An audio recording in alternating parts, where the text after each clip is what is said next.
Jim, I'm sorry, in Worcester, Mass. Hey, Jim, what's on your mind today? Hi, Tom. I watch all these shows on CBS, NBC, and so on and so forth. Yeah, right. Always talking about creating jobs. Oh, those shows, yeah. Yep. Commentators. And they never mention the tariffs, the Chinese, how much they charge us and how much we charge them. And we had a plant here in Massachusetts. It was in Devens, Mass., and they made solar panels, I believe. And our state gave them $40 million in tax credits and infrastructure. And they operated for about 4 or 5 years, and they still couldn't compete with the Chinese. They just recently closed up, and they moved to China. Right. The ironic part is that I believe the federal government pays them. They let them deduct whatever it costs them to move to China. That's right.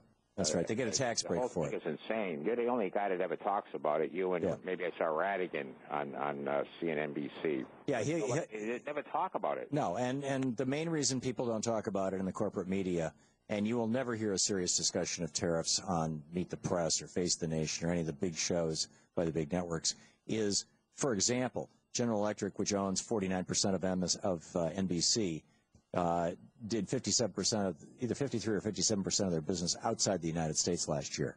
They made massive profits on which they paid not a single penny in U.S. income taxes. These large transnational corporations that own our media, by and large, as a result of Reagan stopping the enforcement of the Sherman Act in '82, leading to this huge, this mergers and acquisition mania. And now we no longer have free market competition in the United States. We don't have free market capitalism in the United States. We have a monopoly or oligopoly or polyogopoly or whatever. We have basically monopolies in the United States. So virtually every industry is controlled by 3 or 4 companies that set the prices, set the terms of the deal, and in the case of the media, do not allow discussion of these matters. And so you will find very, very rarely will anybody talk about tariffs or talk about the fact that it was Alexander Hamilton who proposed this in 1791. It was George Washington who pushed it through Congress in 1793, that tariffs, that's taxes on imported goods, paid for 100% of the cost of operating the federal government. That is the salary of George Washington and every president until Abraham Lincoln, 100% of the cost of every senator, every member of the House of Representatives, the Supreme Court, everything. The military, the Army, the Navy, the Marine Corps, all of it, 100% of that cost was covered by tariffs until the Civil War, and 2/3 of it until World War I, and 1/3 of it until World War II, when the government got massively bigger. And, we didn't start reducing our tariffs. What we did is the cost of government got larger. We had to fight wars and things. And so we added an income tax and other taxes. And it really wasn't until the 80s that we started, drinking this free trade Kool-Aid. And this free trade Kool-Aid is killing our middle class. There's just no way around it. And Ross Perot was right. A guy like Clinton, when he pushed, I guess it was the World Trade thing through. Yeah, WTO. Now, he was a Rhodes Scholar. And he was a kid who was poor, yet he went to special schools and special universities. They said, do they teach these people to believe in this World Trade stuff? I don't. Does he really believe that? I can't speak to what Bill Clinton learned or didn't learn, and he did get scholarships because he's a really bright guy. They train. But I can tell you from when my own kids were taking econ classes that, yeah, there's a lot of econ professors who even to this day are saying things like, Smoot-Hawley, the 3% increase in tariffs back in 1930 or 31 caused the Great Depression. Well, it happened a year and a half after the Great Crash of '29, among other things. And besides that, it took our tariffs from 33% to 34% or 35%. I mean, it was irrelevant virtually. But the fact of the matter is that I think personally, nobody knows what was really going on in Bill Clinton's mind at that time. He's, to the best of my knowledge, not given an interview on it.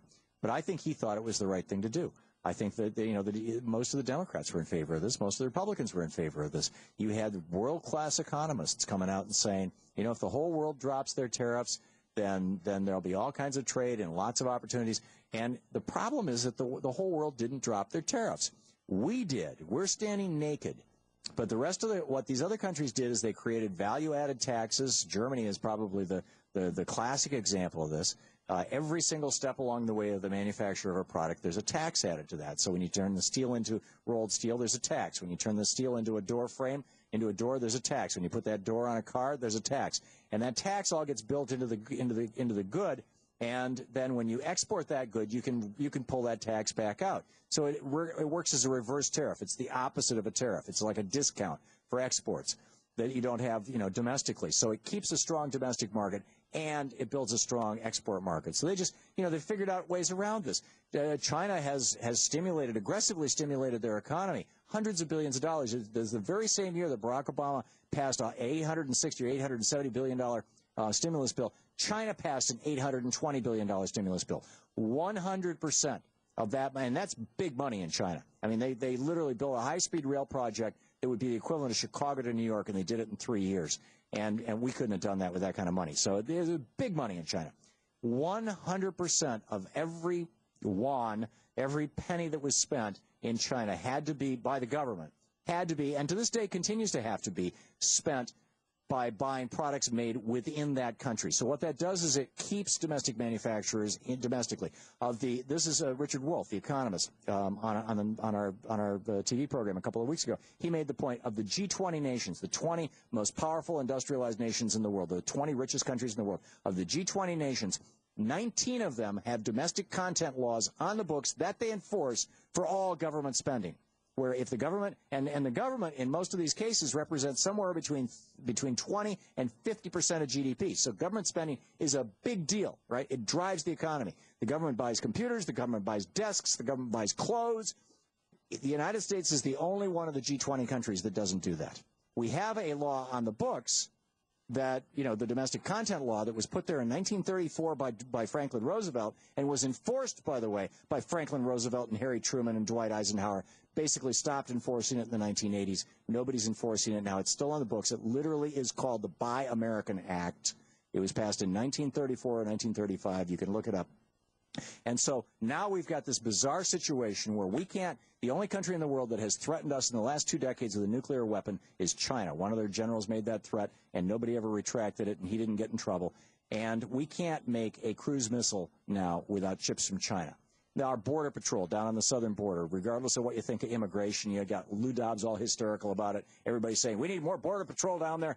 The border patrol uniforms that they're wearing to stop those Mexicans from coming across the border are made in Mexico. I mean, it's insane. It's absolutely insane. Jim, thank you for giving me an opportunity to go off on one of my favorite rants. Ross Perot had it right.